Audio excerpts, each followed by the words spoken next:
Hello, my name is Hunter Brenner, and my partner is. I'm Nymeisha, and this is our research project on the moral and ethical dilemmas that arise while dealing with inmate recovery programs. Our thesis is that a more progressive inmate rehabilitation program leads to a lower incarceration level, as well as lower levels or rates of reincarceration. And our reasoning is the welfare and higher rates of the general population within the communities that pose ethical and moral concerns in jail. The United States prison system was founded by the ACA, or the American Correctional Association, in 1870, and their Declaration of Principles states, "The treatment of criminals by society is for the protection of society, but since such treatment is directed to the criminal rather than the crime, its great object should be his moral regeneration. The state has not discharged its whole duty to the criminal when it has punished him, nor even when it has reformed him. Having lifted him up, it has further duty to aid in holding him up." The not so fun facts. There are currently 5.5 million felons within the United States. 2.2 million of those felons are incarcerated individuals. 6 out of 7 incarcerated individuals are identified as Black men. Which comes to a grand total of 629 out of 100,000, or roughly 1 in 100 individuals are felons in the United States. Well, did you know the United States has the most incarcerated individuals per cap than any other country on earth? Did you know that there are now more people incarcerated for drug-related offenses than the total amount of people in prison in 1980? Which represents an increase 500% over the last 40 years. The international not-so-fun facts. Well, Native minorities in Australia are incarcerated. It is 17 times the rate of non-Native individuals. The youngest age for criminal responsibility is 7% of member states, which are 7 years old. But due to the COVID, young people between the age of 12 to 7 are held in solitary for up to 23 hours a day in UK confinement. Half of Brazil's prisons have no medical facilities available to inmates. And within the Republic of Congo, they hold the highest overoccupancy rate at 617%. There are currently 11 million individuals that are incarcerated worldwide, an 8% increase since 2020. 52% of prisoners in England and Wales have mental health issues, and only 22% of them have access to facilities. These are all people that are part of the United Nations.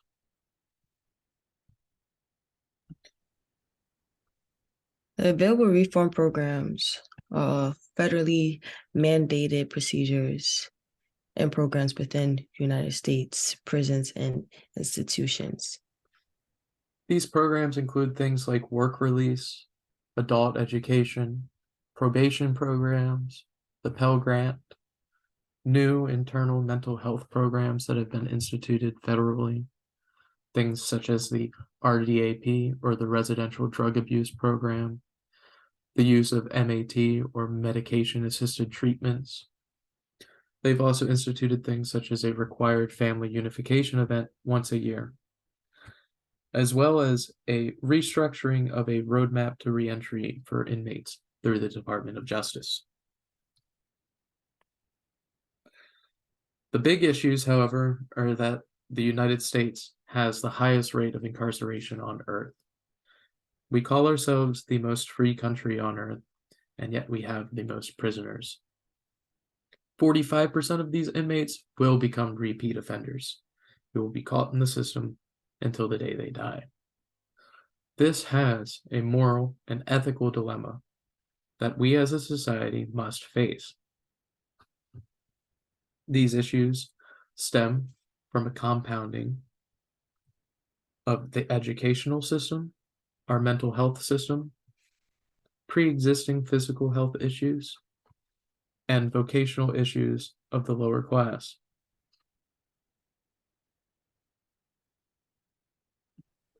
Educational issues have some available reform. Pilot programs are being tested in 7% of federal programs, with colleges as well as the Pell Grant being made available to all inmates. These, however, are outweighed by the pre-existing issues. These include a lack of educational incentives within prisons, a lack of prior education by inmates, which only 25% have a high school diploma. These colleges courses through the Pell Grant are only available at 35% of correctional institutes. Education is the key to stopping repeat offenders, allowing for cultivation of tools and mechanisms of growth.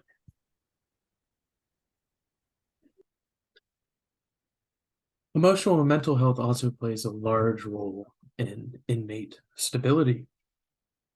There are available support programs such as correctional chaplains, which are not only correctional officers, but the chaplain of whichever clergy is available within the institution. They've also started to prioritize psychological and evidence-based mental health programs. These include things such as medication-assisted treatment, as well as pilot programs for housing and treatment of mental disorders outside of correctional facilities. Some of the main issues, however, are the existing issues. These stem from things such as drug abuse by the individual, pre-existing personality or mental health disorders, a lack of community or support network of the individual, as well as a reduced sense of accomplishment. Not only do these individuals enter the system with these existing issues, they then compound with the issues that come about from incarceration, such as emotional exhaustion, hypervigilance, depersonalization of the individual, and other compounding issues such as anxiety, depression, and the constant wariness of being watched. All of these things add, and you get a very unstable individual locked in a room with even more unstable individuals.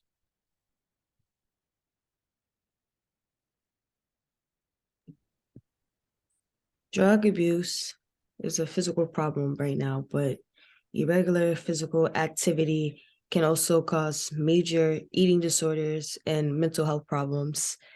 In addition to acting out sexual deficiencies that arise early in life, such as personal traumas or recurrent exposure to sexually violent situations.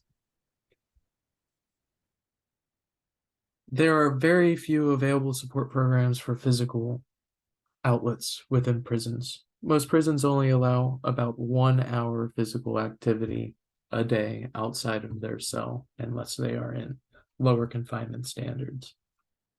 There are some activist groups, such as the Contratiempo, which is a dance activist group, which goes into prisons, teaches people how to dance, connects them with other dancers, and helps to form a community of other artists, as well as giving them a physical outlet that they can perform while in a confined space. Physical activity is one of the things that is lacking heavily within most prison structures. Vocational issues also arise due to incarceration. Formerly incarcerated individuals earn 11% less than individuals with no criminal record doing the same job. Formerly incarcerated individuals have a 15 to 30% less likelihood of finding a job due to them having a record. And 2.7 million children have incarcerated parents in the United States. Now you might be asking, why is this in the vocational section? Well, 2.7 million children have a single parent because their other parent is incarcerated, and thus the other parent has to pick up vocationally, and thus it affects them socially and economically. Available support within the incarceration system are things like the federal prison industry, which helps to develop marketable skills for when they are to leave after their due time, occupational training for certain occupations. They warrant government issued IDs to all inmates upon release, as well as the roadmap to reentry that has been created by the Justice Department, which is meant to help reinstitute felons and inmates into normal life. They give them tools such as the reentry hotline, which helps them with transitioning if they have issues, and gives them a large amount of resources available to them. However, there's still an issue, and that is that we still have the most amount of prisoners on Earth. Now, what are some of these possible solutions? The most extreme of which is abolition, which is to completely remove the prison system. Another one would be restructuring or reformatting it into reform centers. And a third would be for the mental health institutes to actually pick up on the slack and take over on most cases due to most actual violent offenders or people who actually require isolation are suffering from some sort of mental health issue. They can increase inmate employment by increasing high education and promoting mental health problems because it gives them a second chance in society. Now, abolition might seem extreme, but it has sound basing in the moral and ethical dilemmas of the prison system. One of the ways to move towards abolition would be through social and law reform, such as decriminalizing poverty, meeting the basic needs of the individual within the society, such as our extremely high homeless rate, the legalization of drugs, and the release of all drug-related incidences or people who are incarcerated due to drug-related incidences, the decriminalization of sex work, and the physically making of prisons smaller. Restructuring and reducing the police force. This isn't saying that we shouldn't have police. This is saying that police should operate on a different mechanism. Disarming and demilitarizing of the police, which again falls under the reformation of the police. And then subsequently investment in alternative measures. These alternative measures include, again, reform centers, which bring people in who need help and mentally, emotionally, physically, whatever, to get them on their feet and to get them productive. It's quite a simple outcome. Now, for any closing statements, I'd like to ask Nymeisha if she has anything to say, and if not. Well, at the end of the day, after doing a lot of research and deep diving along with Hunter into this project, inmates deserves better. And the United States, just learning about the history and how bad it is still to this day, kind of made me realize on a whole different perspective, made me look at things differently. Because out of all countries, our government is the most messed up system. And for what Hunter said, they manipulate their own citizens and treat them as not as humans. And so reading about this, yeah, very, very informative and educational. Yeah. The way a society treats its prisoners is the basis of that society ethically and morally, and the way we treat our prisoners today is ethically and morally disgusting. Thank you for